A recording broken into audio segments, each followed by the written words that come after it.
Okay, today we're going to continue our lessons on looking at special angles. Now, some of the ones we're going to look at today are special angle pairs, and then others are just special angles. The first one that I want you to learn today is about a reflex angle. We talked about this the other day when we were looking at acute, obtuse right angles, that I did mention reflex angles, so I want to make sure you get this in your notes. A reflex angle is greater than 180 degrees. Usually it occurs in a circle when you see a reflex angle, but not always, like the one we had the other day on our assignment. If I have a 110 degree angle, but they want to know what the measure of its reflex angle is, that is the part that's on the outside. You might say the bigger side, the one that's going to be greater than 180 degrees. So to find that, there's a couple different ways.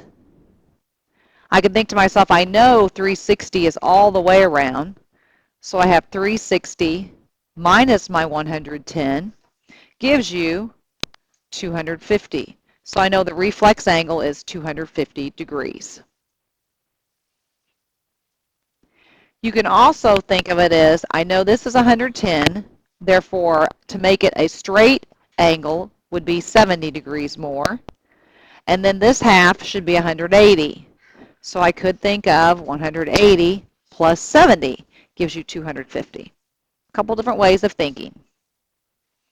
And make sure you write down in your notes that you get 360 degrees in a circle.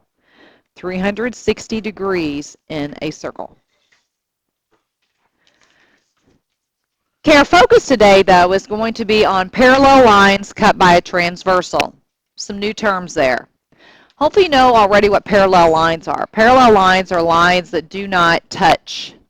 They will never intersect or touch. Something special happens when you have parallel lines cut by another line. In other words, the line that crosses or intersects both of those parallel lines is called the transversal. And they create several special angle pairs. Now, what I have in parentheses is kind of the shortcut for writing this. It says line A, this symbol, looks like two railroad tracks, means parallel. Line A is parallel to line B. Line C is the transversal. This is line C, this is line A, this is line B. I'll let you get that part written down. Just write down the picture part right now, and then we'll talk about the special angles. And go ahead and number all your angles just like I have them, please. Okay, the first pair of special angles are called alternate interior angles. Now, when you see the word interior, what comes to mind? Like inside. Okay, so I want you to think of inside the parallel lines. Can you visualize that? The ones inside the parallel lines. Now, when you say the word alternate, what comes to mind? You kind of opposite. Okay, I'm going to alternate boy, girl, boy, girl. Okay, you're alternating. So if I were to say, what do you think is going to be the alternate angle of 3? 6. Okay, 3 and 6 are what you call alternate interior angles. Now, why are we picking those out? Because if you look at them, they're both acute, aren't they? And guess what? They're also both the same degree measure. If I told you angle 3 is 60 degrees, then angle 6 is also going to be 60 degrees. Now, that's kind of cool. So we can say that angle 3 and angle 6 are congruent. They're congruent because they're alternate interior angles. And that we know that 4 and 5 are also congruent because they are alternate interior angles. So just remember that alternate means opposite, interior means on the inside. On the inside. And you can kind of use your common sense because if you look at 5, what kind of an angle is 5? It's obtuse, so it's going to match up with 4. It's going to be the same. Okay, the next one, then, while we're talking about the alternate interior, let's just go into the alternate exterior. Now, when you said these were the interior angles, what do you think is going to be the exterior? Right, 1 and 2 and 7 and 8. Those are called exterior, exterior of the parallel lines, exterior angles.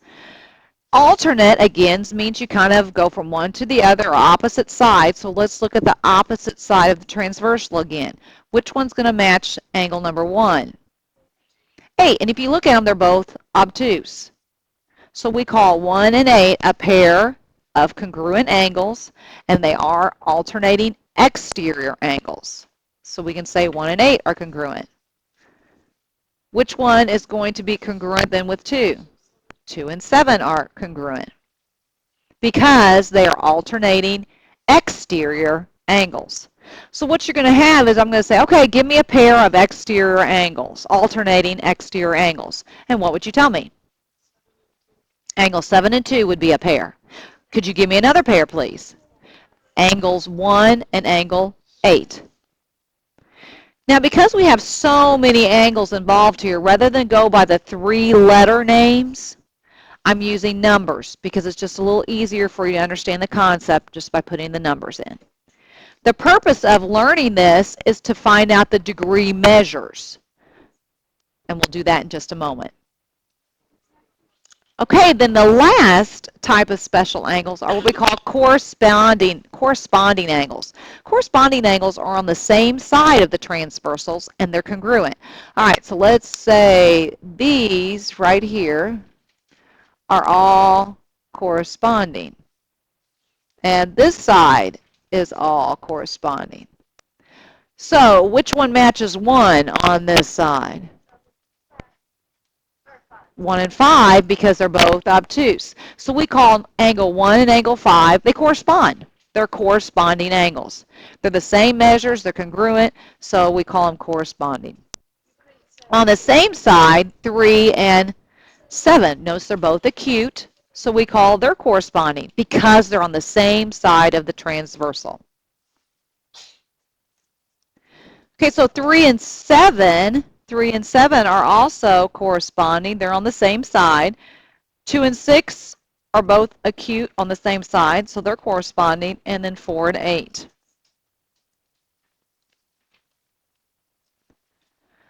Okay, so let's say that I tell you that the measure of angle 1 is 120 degrees. Give me the measures of all the other angles. You should be able to do that. 120 degrees. Okay, I'm going to erase all the extra colors that I put in there. Measure of angle 1 is 120 degrees. I want to know the measure of angle 2, 3, 4, 5, 6, 7, and 8. And you should be able to find it just like that. Okay, I can pick out 1 and 2. I know that 1 and 2 make a straight angle. You want to try to find, first off, any straight angles or right angles, or pairs that make a straight angle or right angle. Yesterday we learned we call those what? They're supplementary. So if this is 120 degrees, what's angle 2? 180 minus 120 is 60 degrees. Great! Number 2 is 60 degrees. Now I have all the information I need to know. I don't need to do anything mathematically again. Because based on alternate interior, alternate exterior, corresponding, I can put in all the measurements I need. They're either going to be 120 or 60. Okay, can you tell me what angle 4 is going to be? Now, how do you know that? Because of what definition here? Vertical. These are vertical. Very good. Okay, angle 3 is going to be, and I can base that 60 degrees based upon its vertical to angle 2. Now, I want to know what angle 5 is. And I know that it's 120 by 2 ways. Either corresponding, it corresponds with angle 1, or if it's alternating interior to angle 4. Okay, so what's angle 6 going to be? Again, it's alternate interior to angle 3, or it corresponds with angle 2. And what about 7? 60, it corresponds with angle 3, and 8 would be 120 because it corresponds with angle 4. Or I could say because of alternate exterior of angle 1, and this one alternate exterior of angle 2. So see, there's all kinds of ways and clues to get these measurements, but it all boiled down to what you learned yesterday about supplementary angles. Okay, we've learned about parallel lines. I also want you to know what perpendicular lines are. Perpendicular lines are lines that intersect to form right angles. So this time when you make your intersecting lines, make sure you put a little box.